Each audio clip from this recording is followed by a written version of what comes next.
हा परिसर पहा, सर्व जिकडं तिकडं पाणी दिसतं सारखं, रस्ते भरलेले आहे। आज दिनांक 26/7 मी पाण्यात कसा बसा आलो, मला माहित आहे या पाण्यात काय अवस्था झाली माझी, परंतु बातमी ही द्यावी लागते।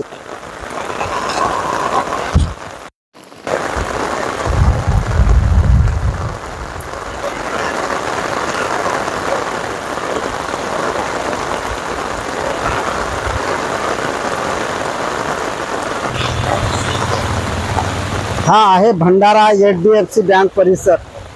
पहा, भंडारा मेन रोड, इकडे तुमसर, हे इकडे तुमसर गोंदियाला जात आहेत, आणि हे इकडे आहे बस स्टँड परिसर।